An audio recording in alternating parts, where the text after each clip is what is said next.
Avec ses canaux peuplés de glaciers, ses îles couronnées de volcans, le Cap Horn ouvre et clôt la destinée de Jules Verne.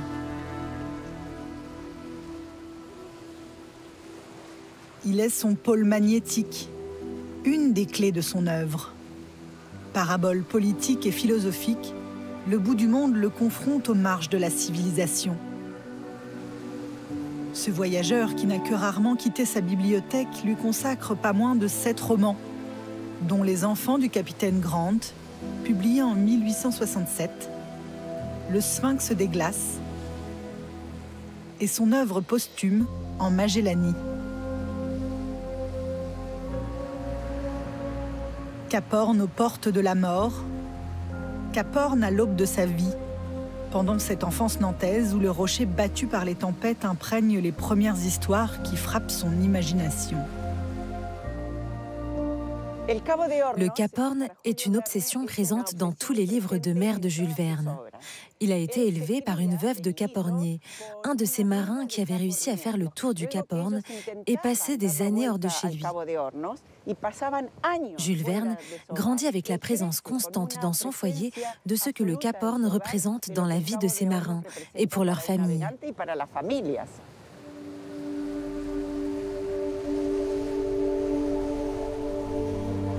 En réalité, c'est toute la région australe qui passionne Jules Verne. À la fin du XIXe siècle, la planète est presque entièrement cartographiée et les dernières terres inconnues des Européens enflamment l'imaginaire des écrivains. Son voyage littéraire commence sur les rives du détroit de Magellan, là où se fracassent les rêves d'expansion de nations toujours en quête de territoires supposés sauvages à coloniser. Est-il une satisfaction plus vraie, un plaisir plus réel que celui du navigateur? Il voit les terres se former peu à peu sous ses regards, île par île, promontoire par promontoire, et pour ainsi dire, émerger du sein des flots. Ah, mes amis, un découvreur de terre est un véritable inventeur. Ce détroit, c'est l'appel du mystère. Ce détroit était à l'époque un passage vers un autre monde, un passage secret, un passage dans lequel les grands navigateurs des siècles précédents étaient prêts à jouer leur vie. Et ils l'ont fait. Personne ne savait ce qui pouvait s'y passer. On ignorait qui y habitait. On imaginait les Patagons comme des êtres fantastiques et gigantesques. Jules Verne revient sans cesse sur un lieu en particulier. Il raconte l'épopée tragique qui s'y est déroulée dans plusieurs de ses ouvrages, notamment Les Enfants du capitaine Grant. Nous sommes ici à Port Famine, là où a eu lieu la plus grande tragédie de la couronne espagnole aux Amériques à la fin du XVIe siècle. En 1581, Pedro Sarmiento de Gamboa est aux commandes d'une expédition qui cherche alors à peupler le détroit de Magellan et à établir des fortifications contre les attaques des bateaux anglais. Naufrages, mutineries, massacres. Des 3000 hommes embarqués à l'origine dans l'expédition, seulement 150 atteindront Port Famine. Mais la rudesse du climat, la méconnaissance des cultures adaptées à un tel environnement et les conflits avec les peuples natifs vont avoir raison de cette première colonie espagnole dans le détroit. Bientôt, des ruines apparurent et quelques écroulements auxquels la nuit prêtait un aspect grandiose. Triste reste d'une colonie abandonnée dont le nom protestera éternellement contre la fertilité de ses côtes et la richesse de ses forêts giboyeuses. Port Famine, c'est le lieu qui incarne le mieux la démesure de l'Occident à cette époque, celle des voyages d'exploration. Jules Verne interroge la vanité de l'homme, les limites de notre espèce, et il nous interpelle.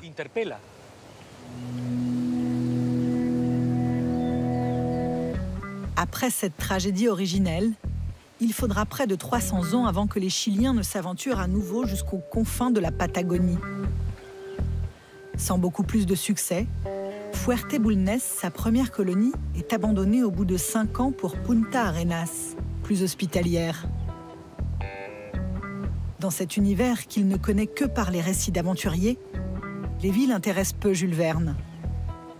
Ce qu'il préfère, ce sont les grands espaces vierges. Jules Verne oppose le monde sauvage et le monde civilisé, ou plutôt déjà hyper civilisé, où tout entre dans une catégorie, porte un nom. Nous parlons d'un siècle où on méprisait la nature. Il y avait une culture essentiellement productiviste. La terre était une source de matières premières, point final. Jules Verne trouve dans ce paysage épargné par la présence de l'homme le support idéal pour ses interrogations. Il questionne la civilisation telle que définie par l'Occident.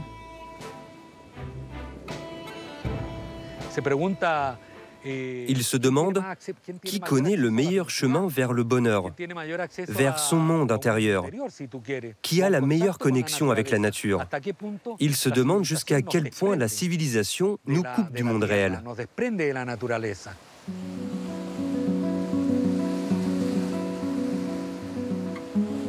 Cette quête le mène dans l'archipel des Falklands, où accostent les personnages du Sphinx des glaces, publié en 1897. Dans ce roman emblématique de son œuvre, Jules Verne applique avec brio sa méthode d'écriture. Faune, flore, histoire, géographie, son imaginaire fleurit sur une documentation fouillée. Il y a cette histoire de... Enfin, moi, qui me frappe beaucoup sur les moules des Falklands. Il dit, on remonte des algues et tout ça, et au bout, il y a des moules qui sont les meilleurs moules du monde. Bon, comment il a su ça? À l'époque, à mon avis, il a vu un Fauquier, un capitaine de Fauquier, justement, qui passait par là, qui connaissait donc les moules de la Terre de Feu, les moules des Falklands, et il disait, les meilleurs, c'est aux Falklands. Donc, il recevait ces gens-là, il les écoutait, et il notait avec son petit carnet à côté, il devait noter, etc.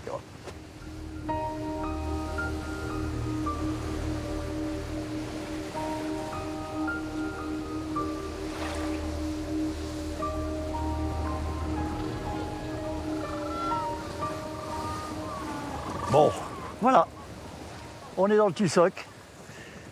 Le tussoc dont parle Jules Verne, c'est une graminée, grandes herbes. Ça, c'est des petits plants. Ça arrive à faire jusqu'à 2,50 m de haut facilement. C'est une herbe très très riche, très résistante au froid, à la mer.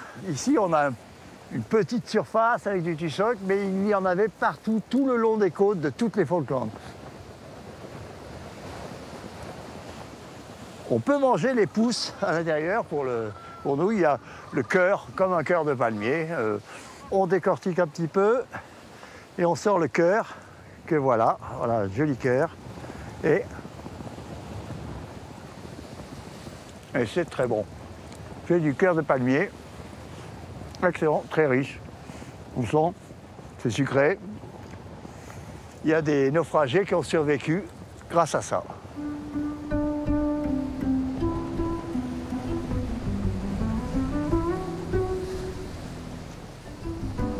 Me voici donc lancé dans les aléas d'une aventure qui, selon toute probabilité, dépasserait en imprévu mes voyages antérieurs. Qui aurait cru cela de moi? Mais j'étais saisi dans un engrenage qui me tirait vers l'inconnu, cet inconnu des contrées polaires, cet inconnu dont tant d'intrépides pionniers avaient en vain tenté de percer ou de pénétrer les secrets. Et cette fois, qui sait si le sphinx des régions antarctiques ne parlerait pas pour la première fois à des oreilles humaines. Les Falklands ne sont en effet pour Jules Verne qu'une escale, pour se ravitailler avant le grand voyage. Destination, donc le sud, l'Antarctique, carrément, qui à l'époque et dans le livre n'est pas vraiment connu, quoi. On sait qu'il y a quelque chose dans le sud, mais on ne sait pas quoi. On ne sait pas quoi exactement, et il y va. Il rencontre une banquise ce qu'il appelle une banquise, en tout cas une barre, un peu de glace. Et si on arrive à passer ça, après ça s'arrange. Après, la température remonte, il n'y a plus de glace, ça navigue tranquille. Bon, personnellement, moi, je connais un peu ces coins-là. Et si, oui, j'aurais bien aimé que ce soit comme ça, hein, mais c'est pas tout à fait comme ça. Il fait descendre les gens là où personne n'a été, quoi. Donc, bon, c'est quand même, une fois de plus, c'est le génie de Jules Verne, c'est d'aller là où personne n'a été, quoi. Et il y va.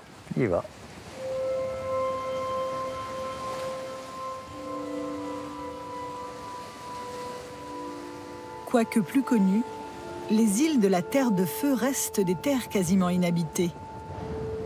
L'archipel a été partagé en 1881 entre le Chili et l'Argentine pour de pures raisons de suprématie territoriale.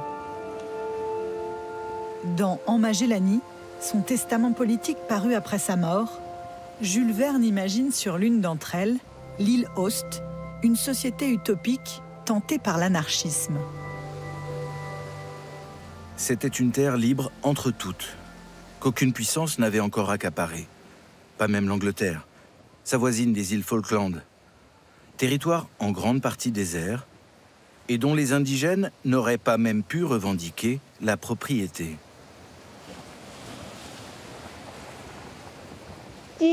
Ils expérimentent là une société sans Dieu ni maître.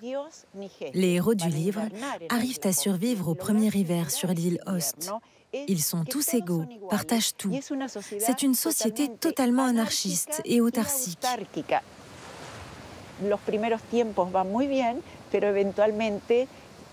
Au début, ça se passe bien. Mais à un moment donné, ils trouvent de l'or.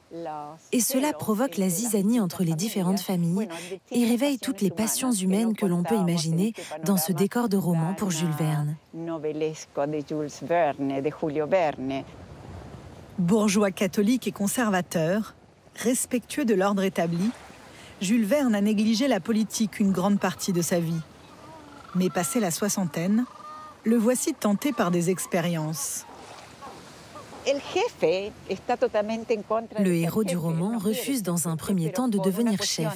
Il ne veut pas commander, mais en fin de compte, ils le choisissent tout de même parce qu'il est le plus expérimenté, celui qui en sait le plus.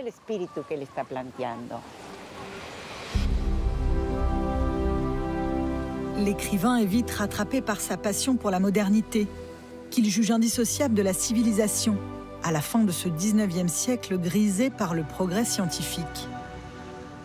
Ainsi, son ultime défi consiste-t-il à apporter la lumière d'une balise jusqu'au Cap Horn, le plus redouté des passages maritimes du globe.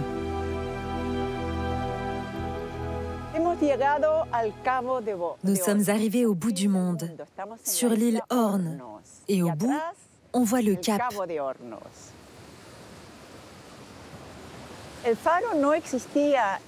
Le phare n'existait pas à l'époque où le roman est écrit. Et cela devient une obsession pour le héros d'en construire un qui guide les marins. Le héros du livre lui-même participe au sauvetage de ceux qui font naufrage ici, faute d'avoir la lanterne d'un phare comme point de repère.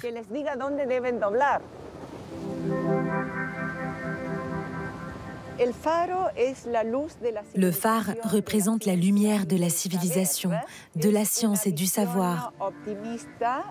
Jules Verne donne ici une vision optimiste de la société. Il exprime sa foi en l'homme, sa capacité à vivre en société.